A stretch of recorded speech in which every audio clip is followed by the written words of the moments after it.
Hi, this is Santosh. Welcome to English Abaca. நம்ம இன்னைக்கு class 12 இங்கிலீஷ்ல இருக்கக்கூடிய சாப்டர் 2 லாஸ்ட் ஸ்ப்ரிங் தான் பார்க்க போறோம். ஆல்ரெடி இந்த சாப்டரோடைய சம்மரியை நம்ம ப்ரீவியஸ் வீடியோவில் பார்த்தாச்சு. நீங்கள் இன்னும் அந்த வீடியோவை பார்க்கலன்னா அந்த வீடியோவை பார்த்துட்டு இந்த line by line explanations and meaning of difficult words இந்த வீடியோவை பாருங்க.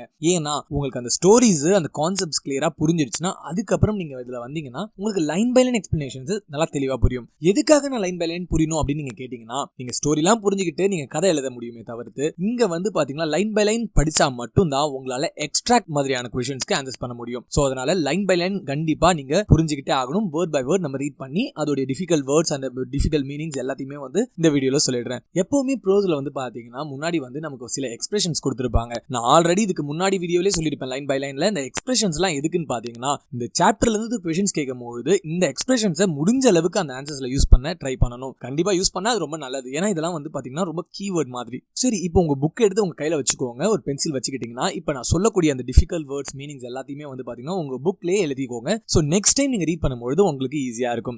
ஃபர்ஸ்ட் லுக்கிங் ஃபார் அப்படின்னா பாத்தீங்கன்னா சர்ச்சிங் ஃபார் அப்படின்னு அர்த்தம். நான் உங்களுக்கு இங்கேயே கொடுத்துருக்கேன், டிஸ்பிளேல தெரியும். ஸோ அதை நீங்க அந்த வேர்ட் அண்டர்லைன் பண்ணி அதுக்கு பக்கத்துல எழுதிக்கோங்க, உங்களுக்கு ஈஸியா புரியும். Next perpetual state of poverty. Perpetual state of poverty அப்படின்னா என்னன்னு பாத்தீங்கன்னா never ending poverty. Slog their daylight hours, work hard throughout the day, dark hutments, house with very less light, roof over his head, house to live, impose the baggage on the child, forcibly put burden on the child. So இந்த words எல்லாத்தையும் எழுதிக்கோங்க, உங்களுக்கு யூஸ்ஃபுல்லாக இருக்கும். நம்ம chapter read பண்ணும்பொழுது இந்த phrase அதில் வருதுன்னும் பொழுது கரெக்டாக அண்டர்லைன் பண்ணிக்கோங்க. சரி வாங்க இப்போ லைன் பை லைன் எக்ஸ்பிளனேஷன்ஸை பார்த்துடலாம். Sometimes I find a rupee in the garbage. Why do you do this?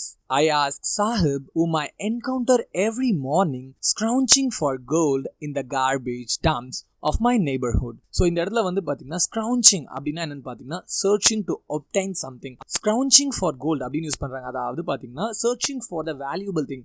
இந்த இடத்துல கோல்டுன்றது என்னன்னு சொல்றாங்கன்னா ஒரு வேல்யூபிளான ஒரு விஷயத்தை தேடுறாங்க. கார்பேஜ்னா குப்பையை போய் தோண்டுவாங்க இல்லையா.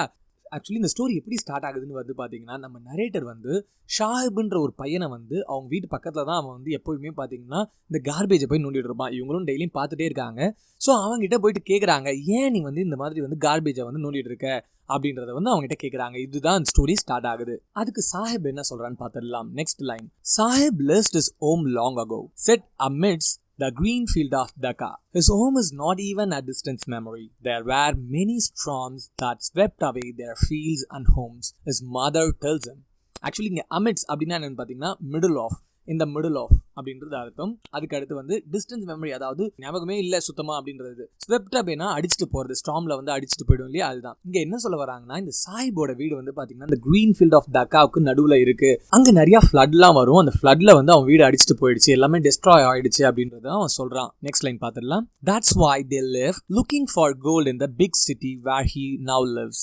I have nothing else to do, he mutters looking away. Mutters அப்படின்னா என்னன்னு பாத்தீங்கன்னா கொஞ்சம் speak in a slow voice, அதாவது கொஞ்சம் பொறுமையா பேசுறது. இங்க லுக்கிங் ஃபார் கோல்டு அப்படின்னு சொல்றாங்க பாத்தீங்களா. கோல்டுனா உண்மையான கோல்டு கிடையாதுங்க. இங்க கோல்டுன்றது பாத்தீங்கன்னா சம்திங் வேல்யூபிள், அதை தான் ரிஃபைன் பண்றாங்க. இது உண்மையான கோல்டு கிடையாது. ஸோ அவங்க என்ன பண்றான், இந்த தக்கா அப்படின்ற அந்த ஆக்சுவலி பாத்தீங்கன்னா பங்களாதேஷ்ல இருக்கக்கூடிய ஒரு சிட்டி. அங்க இருந்து இவங்க இந்த மாதிரி பீப்புள்லாம் இல்லீகலா இந்தியாக்குள்ள வந்திருக்காங்க. ஸோ அங்க இருந்து இவங்க இங்க வந்துட்டாங்க. இந்த சிட்டி, இந்த டெல்லி சிட்டில இங்க இந்த ராக்பிக்கிங் பண்ணி உயிர் வாழ்ந்துட்டு இருக்காங்க. இதை போயிட்டு அவங்க வித்தாதான் அவங்களுக்கு சாப்பாடே கிடைக்கும். அதனாலதான் அந்த கார்பேஜ்ல ஏதாவது வேல்யூபிளா இருக்குமான்னு சொல்லிட்டு சர்ச் பண்ணிட்டு இருக்கான். Next line, go to school, I say glibly, realizing immediately how hollow the advice must sound. There is no school in my neighbourhood. When they build one, I will go. glibly அப்படின்னா பாத்தீங்கன்னா யோசிக்காம, without thought R இன்சின்சியர்லி, டக்குன்னு சொன்ன உடனே without ஒரு எதையும் யோசிக்காம டக்குன்னு சொல்றது. ஹாலோனா என்னன்னு பாத்தீங்கன்னா மீனிங்லெஸ் ஆர் யூஸ்லெஸ். இங்க என்ன சொல்றாங்கன்னா நம்ம ஆத்தர் என்ன பண்றாங்க, அவன் என்ன சொல்றான், இந்த மாதிரி வீடு எதுவுமே இல்லை அப்படின்னு அவன் சொன்ன உடனே நம்ம ஆத்தர் என்ன சொல்றாங்க, எதுவுமே யோசிக்காம ஸ்கூலுக்கு போக வேண்டியதுதானே அப்படின்றத அவங்க சொல்றாங்க. உடனே அவங்க சொன்ன உடனே அந்த அட்வைஸ் அவங்களுக்கே பார்த்தீங்கன்னா அது யூஸ்ஃபுல்லான ஒரு அட்வைஸாக இல்லாத மாதிரி அவங்களுக்கே தோணுது. இது சொன்ன உடனே சாஹிப் என்ன சொல்கிறான், எங்கள் வீட்டு பக்கத்தில் ஸ்கூல்லாம் கிடையாது, சரி ஏதாவது ஸ்கூல் எங்கள் ஸ்கூல் வீட்டு பக்கத்தில் கட்டினாங்கன்னா நான் வேணா போகிறேன் அப்படின்றத அவன் சொல்கிறான். Next line, if I started a school will you come, I ask half joking. Yes, he says, smiling broadly. A few days later, I see him running up to me. Is your school ready? இங்க பாத்தீங்கன்னா நம்ம writer அந்த சாஹிப் கிட்ட என்ன சொல்றாங்க, நான் school ஆரம்பிச்சா நீ ஜாயின் பண்ணுவியா அப்படின்ட்டு இவங்க ஒரு ஜோக்கா தான் கேக்குறாங்க. உடனே அந்த சாஹிப் என்ன பண்றான், சிரிச்சுக்கிட்டே கண்டிப்பா வந்து உங்க ஸ்கூல்ல ஜாயின் பண்ணுவேன் அப்படின்றத அவன் சொல்றான். இப்படியே சில நாட்கள் போகுது. ஒரு நாள் அந்த சாஹிப் வந்து வேகமா நம்ம ரைட்டரை நோக்கி ஓடி வந்து உங்க ஸ்கூல் ரெடி ஆயிடுச்சா அப்படின்னு கேட்கறான். சரி வாங்க ரைட்டர் அதுக்கு என்ன சொன்னாங்கன்னு நெக்ஸ்ட் லைன்ல பாத்துடலாம். It takes longer to build a school. I say embarrassed at having made a promise that was not meant, but promising like mine abound in every corner of his bleak world. இங்க embarrassed அப்படின்னா என்னன்னு பாத்தீங்கன்னா ashamed, aboundனா plenty, bleakனா without hope or unpleasant, அதாவது dark. நம்ம writer என்ன சொல்றாங்க, school கட்டுறதுக்கு ரொம்பவே கஷ்டம், கொஞ்சம் ரொம்ப நாள் ஆகும் அப்படின்றத சொல்றாங்க. ஆக்சுவலி நம்ம ரைட்டருக்கு வந்து பார்த்தீங்கன்னா கொஞ்சம் அசிங்கமாக இருக்கு. இவங்க she felt little ashamed because அவங்களோட ப்ராமிஸை வந்து அவங்களால ஃபுல்ஃபில் பண்ண முடியல. அவங்க விளையாட தான் சொன்னாங்க, பட் அவங்க சொன்ன வார்த்தைகளை வந்து பார்த்தீங்கன்னா சாஹிப்க்கு வந்து ஒரு ஹோப் கொடுத்தது. ஸோ இந்த சாஹிப்போட லைஃப் வந்து பார்த்தீங்கன்னா இந்த மாதிரி நிறைய ப்ராமிசஸ் அவன் கேட்டிருப்பான், பட் இது எல்லாமே வந்து எதுவுமே வந்து ஃபுல்ஃபில் ஆயிருக்காது. அந்த மாதிரியான ஒரு வாழ்க்கை தான் அவன் வாழ்ந்துட்டு இருக்கான் அப்படின்றது தான் சொல்றாங்க. Next line. After months of knowing him, I asked him his name. Saheb-e-Alam, he announces. He does not know what it means. If he knew its meanings, Lord of the universe, he would have a hard time believing it. இப்படியே வந்து சில மாதங்கள் போகுது. அவன் வந்து அப்படியே friend ஆகுறான். அதுக்கப்புறம் தான் நம்ம ரைட்டர் அவனுடைய முழு நேமை கேட்குறாங்க.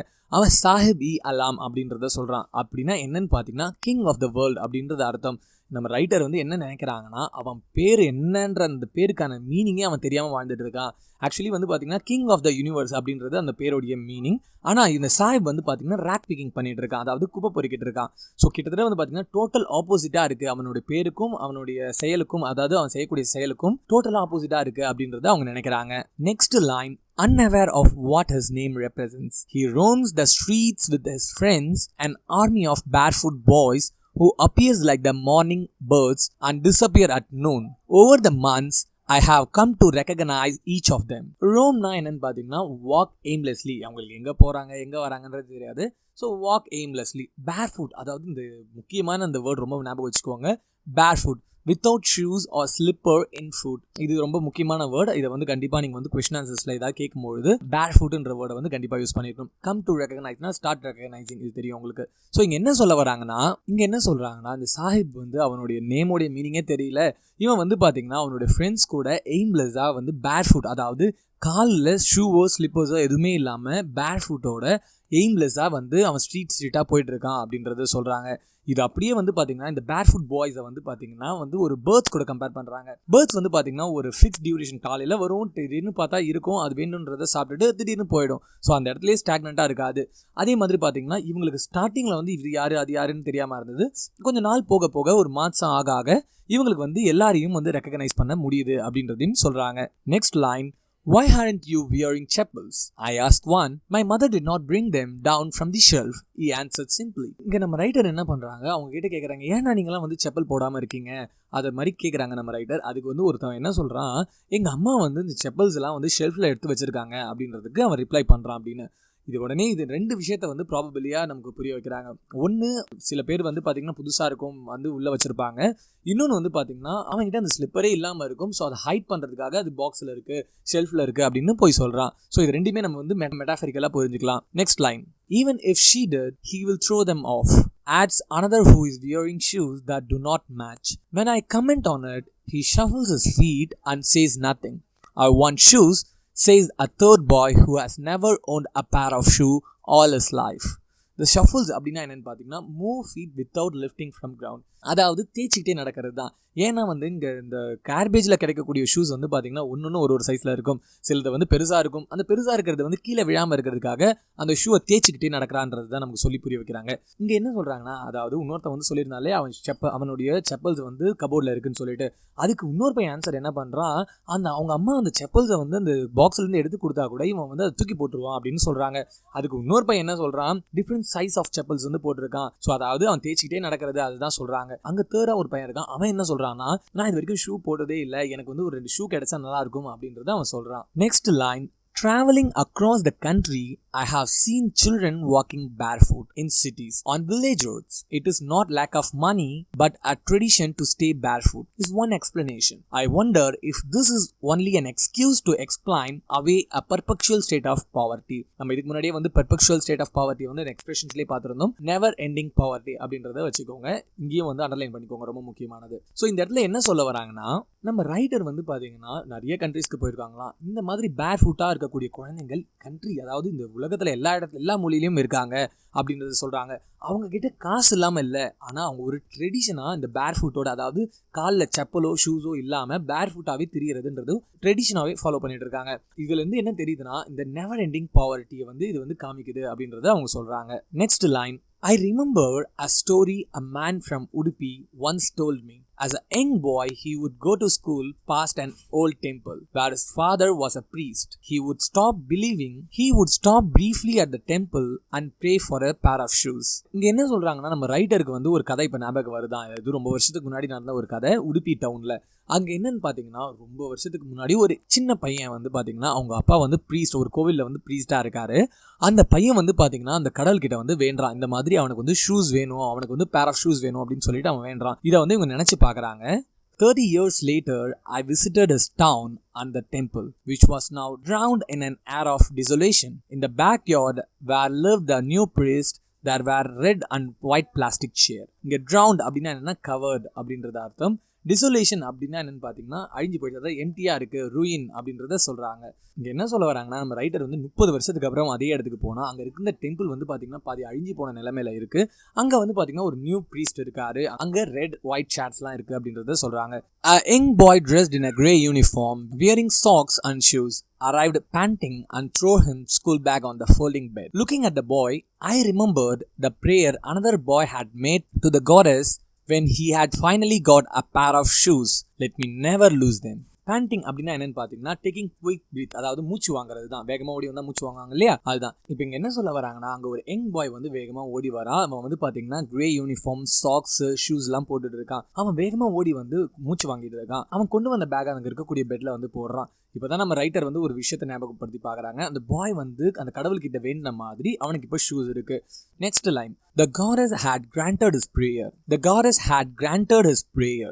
Young boy like the son of the priest now wore shoes, but many other like the ragpickers in my neighbourhood remained shoeless. இங்க என்ன சொல்ல வராங்கன்னா, அந்த கடவுள் வந்து அந்த பையனுடைய விஷை வந்து ஃபுல்ஃபில் பண்ணிட்டாங்க. முன்னாடி பிரீஸ்ட் வந்து ஷூஸ்லாம் போட மாட்டாங்க, அதாவது போட்டிருந்தாலுமே உடன் ஷூஸ் தான் போடுவாங்க. பட் இப்போ அவருடைய பையன் வந்து ஒரு ஷூ போட்டிருக்கான் அப்படின்னு சொல்றாங்க. ஆனா இன்னுமே வந்து ரேக் பிக்கிங் பண்ணக்கூடிய இவங்க நம்ம ரைட்டருடைய வீட்டுக்கிட்ட இருக்க நிறைய ரேக் பிக்கர்ஸ் வந்து பாத்தீங்கன்னா இன்னுமே வந்து ஷூஸே இல்லாம பேர்ஃபுட்டோட தான் இருக்காங்க அப்படின்றத அவங்க சொல்றாங்க. Next line, my acquaintance with the barefoot rag pickers lead me to Seemapuri, a place on the periphery of Delhi 8 miles away from it. Metaphorically, இங்க acquaintanceனா வந்து பாத்தீங்கன்னா ரொம்ப ஒரு பழைய ஃப்ரெண்ட், being familiar. Metaphoricallyனா உங்களுக்கே தெரியும், சிம்பாலிக்கலா சொல்றது. இங்க என்ன சொல்ல வராங்கன்னா, நம்ம ரைட்டருக்கு வந்து இந்த மாதிரி ரேக் பிக்கர்ஸ் நிறைய பேர் வந்து நிறைய தெரிய ஆரம்பிச்சதால இவங்க ஒருத்தவங்க வந்து அந்த சீமபுரின்ற ஊர்ல தான் நிறைய ரேக் பிக்கர்ஸ் வாழ்ந்துட்டு இருக்காங்க. ஸோ அதை காமிக்கிறதுக்காக நம்ம ரைட்டரை வந்து அந்த சீமபுரின்ற ஊருக்கு கூட்டு போறாங்க. அங்க வந்து பாத்தீங்கன்னா நம்ம டெல்லியில இருந்து ரொம்ப தூரம் அந்த ஊரு. டெல்லியில கிடைக்கக்கூடிய எந்த ஃபெசிலிட்டிஸுமே அங்க இருக்காது. அதனாலதான் அது வந்து மெட்டாஃபரிக்கலா அவங்க சொல்றாங்க. Those who live here are squatters who come from Bangladesh back in 1971. Saheb's family is among them. Seemapuri was then a wilderness. It still is, but it is no longer empty. ஸ்குவாட்டர்ஸ் அப்படின்னா என்னன்னு பார்த்தீங்கன்னா, illegal resident, வேற ஒரு ஊர்ல இருந்து வேற ஒரு கண்ட்ரில இருந்து இல்லீகலா வந்து உள்ள வர்றது. வைல்டர்னஸ்னா ஜங்கிள் அப்படின்னு அர்த்தம். ஸோ இங்க என்ன சொல்ல வராங்கன்னு பாத்தீங்கன்னா, இந்த சீமபுரியில வாழ்ந்திருக்கக்கூடிய நிறைய ரேக் பிக்கர்ஸ், அதாவது பீப்புள் எல்லாருமே வந்து பாத்தீங்கன்னா முக்காவாசி பேர் வந்து இல்லீகல் ரெசிடென்ட் தான். அவங்க வந்து பாத்தீங்கன்னா 1971ல பங்களாதேஷ்ல இருந்து இல்லீகலா இங்க வந்தவங்க அப்படின்றத சொல்றாங்க. ஆக்சுவலி இந்த பிளேஸ் வந்து ஒரு ஜங்கிள் தான், கிட்டத்தட்ட காடு மாதிரி தான் இருக்கும். ஸ்டில் இஸ் அப்படின்னு சொல்றாங்க இல்லையா, அப்படின்னா என்னன்னு பாத்தீங்கன்னா இன்னுமே அது வந்து ஒரு ஜங்கிள் காடு மாதிரி தான் இருக்கு. பட் ஆனா அங்க வந்து பாத்தீங்கன்னா மக்கள் வந்து அதிகமாயிட்டாங்க, மக்கள் அதிகமா இருக்கு. ஆனா இன்னுமே காடு மாதிரி வந்து ஒரு டீசென்ட் லிவிங்லாம் இல்லாம, அந்த வீடு எதுவுமே ப்ராப்பரா இல்லாம, ட்ரைனேஜ் எதுவுமே ப்ராப்பரா இல்லாம தான் இருக்கு அப்படின்றத சொல்றாங்க. Next line, in structure of mud with roofs of tin and tarpaulin. devoid of sewage, drainage or running water, live 10,000 ragpickers. Devoid அப்படின்னா without அப்படின்றது அர்த்தம், இல்லாதது. ஓகேவா? ஸோ இங்கே என்ன சொல்ல வராங்கன்னா, இந்த வீடு இங்கே இருக்கக்கூடிய எல்லா வீடும் வந்து பார்த்தீங்கன்னா மண்ணால் செய்யப்பட்டதா அதிகமாக இருக்கும். டார்புலைன் அப்படின்னா என்ன பார்த்தீங்கன்னா தார்பாய் இருக்கும் பார்த்துருக்கீங்களா? இந்த கவர் ஒரு வீடுக்கு மேலாம் சில பேர் போடுவாங்க பார்த்தீங்களா, அந்த புவர் பீப்புளெலாம் அந்த தார்பாய் போட்டு மூடி இருப்பாங்களா, அந்த மாதிரி தார்பாய் போட்டு மூடி இருப்பாங்களாம். அது மட்டும் இல்லாமல் இங்கே சீவேஜ், ட்ரைனேஜ் எதுவுமே ப்ராப்பராக இருக்காது. டேப் வாட்டர் எதுவுமே ஒரு ப்ராப்பரான ஃபெசிலிட்டி கிடையாது. ஆனால் இந்த பிளேஸில் வந்து பார்த்தீங்கன்னா கிட்டத்தட்ட 10,000 ragpickers வந்து வாழ்ந்துட்டு இருக்காங்களா இந்த சீமபுரி வில்லேஜ்ல. Next line, they have lived here for more than 30 years without an identity, without permits, but with ration card that gets their names on the voters lists and enable them to buy grains. Food is more important for survival than an identity. இந்த சீமபுரியில வாழ்ந்துட்டு இருக்கவங்க வந்து பாத்தீங்கன்னா கிட்டத்தட்ட 30 இயர்ஸா இருக்காங்க. அவங்களுக்குன்னு ஒரு ப்ராப்பரான ஐடென்டிட்டி கார்டு கிடையாது. ஆனால் வந்து பார்த்தீங்கன்னா இவங்களுக்கு வந்து ரேஷன் கார்டு மட்டும் இருக்குது. ஏன்னா அந்த ரேஷன் கார்டு இருந்தால் அவங்களால வந்து சில கிரெயின்ஸு, சக்கரை இதெல்லாம் வாங்கிக்க முடியும் இல்லையா, சீப்பர் ரேட்டுக்கு. ஸோ அதனால் வந்து பார்த்தீங்கன்னா இவங்களுக்கு ஐடென்டிட்டியை விட அவங்களுக்கு இந்த சாப்பாடு தான் ரொம்ப முக்கியம் அப்படின்றத அவங்க நினைக்கிறாங்க. If at the end of the day we can feed our families and go to bed without an aching stomach, we would rather live here than in the field that give us no grains, say a group of women in a tattered saris when I asked them why they left their beautiful land of green fields and rivers. Aching அப்படின்னா என்னன்னு பார்த்தீங்கன்னா paining, அதாவது பசியோட அப்படின்றது சொல்றாங்க. tattered அப்படின்னா என்னன்னு பார்த்தீங்கன்னா ரொம்ப வந்து பழைசா, ஃபேட் ஆஃப் ஆகி ஓல்டா இருக்கிறது தான். ஸோ இங்கே என்ன சொல்ல வராங்கன்னா, நம்ம ரைட்டர் வந்து அங்கே குரூப் ஆஃப் விமன்ஸ் இருக்காங்க, அவங்க கிட்ட கேட்குறாங்க, நீங்கள் ஏன் வந்து உங்கள் பியூட்டிஃபுல்லான வந்து வில்லேஜஸை விட்டு அங்கே வந்து நீங்கள் விவசாயம் தான் பண்ணிட்டு இருப்பீங்க, அதை எல்லாத்தையும் விட்டுட்டு நீங்கள் ஏன் இங்கே வந்திருக்கீங்க அப்படின்னு கேட்டால், அந்த விவசாயம் பண்ணுறதால அவங்களால வந்து 3 வேளை ஒழுங்காக சாப்பிட முடியல. நிறைய நேரத்தில் ஸ்ட்ராம் அது இதுன்னு வந்து எல்லாமே அழிஞ்சு போயிடுது. ஸோ அதனால தான் வந்து இந்த கஷ்டப்பட்டு இந்த ஊருக்கு வந்து ராக் பிக்கிங் பண்ணி பசி இல்லாமலாவது வாழ்ந்துட்டு இருக்காங்க அப்படின்றத அவங்க சொல்றாங்க. Next line, wherever they find food they pitch their tents that become transit homes. Children grow up in them, becoming partners in survival, and survival in Seemapuri means rack picking. pitch அப்படின்னா என்னன்னு பார்த்தீங்கன்னா install or make, அதாவது எங்கெல்லாம் அவங்க வந்து இங்கே இது மாதிரி ராக் பிக்கிங் பண்ண போகிறாங்களோ அங்கெல்லாம் வந்து பார்த்தீங்கன்னா வந்து அந்த டென்ட்டை வந்து டெம்பரவரியாக போட்டிருப்பாங்க. அதாவது டிரான்சிட்னா டெம்பரவரி அந்த டென்ட்லாம் போட்டுருவாங்க அப்படின்றத சொல்கிறாங்க. நீங்களுமே நிறைய இடத்துல பார்த்துருக்கலாம். இவங்க என்ன சொல்ல வராங்கன்னா, அதாவது நான் ஆல்ரெடி சொன்ன மாதிரி தான், இங்கே எங்கெங்கெல்லாம் ராக் பிக்கிங் பண்ண போகிறாங்களோ அங்கெல்லாம் வந்து பார்த்தீங்கன்னா டெம்பரவரியாக வந்து ஒரு டென்ட் போட்டு அங்கே வந்து வாழ்ந்துட்டு இருப்பாங்களாம். குழந்தைங்க அங்கேயே வளருவாங்க. கொஞ்சம் வளர்ந்த உடனே அவங்களும் என்ன பண்ணுவாங்க, அதே ராக் பிக்கிங் ஒர்க் இவங்களும் வந்து ஒரு பார்ட்டாக வந்து ஜாயின் பண்ணிப்பாங்க. ஸோ அவங்களுக்கு சாப்பாடுன்னு ஒரு ஏர்னிங் நடக்குதுன்னா அப்படின்னு பார்த்தீங்கன்னா அந்த ராக் பிக்கிங் தான். இதை தவிர்த்து அவங்களுக்கு வேறு எதுவுமே தெரியாது அப்படின்றத சொல்கிறாங்க. Next line, through the years it has acquired the proportion of a fine art. Garbage to them is a gold. It is their daily bread, a roof over their heads, even if it is a leaking roof, but for a child it is even more. The proportion of level of fine art na skillful act. என்ன சொல்ல வராங்கன்னா, இந்த சீமபுரியில் இருக்கவங்க நிறைய பேர் வந்து rock picking work தான் பண்ணிட்டு இருக்காங்க. இதுல ரொம்பவே ஸ்கில்ஃபுல்லாக இருக்குன்றதை அவங்க சொல்றாங்க. அது மட்டும் இல்லாமல் இவங்க எப்போவுமே they are searching for gold, அதாவது வேல்யூபிளான ஒரு விஷயத்த சர்ச் பண்ணிகிட்டே இருப்பாங்களாம்.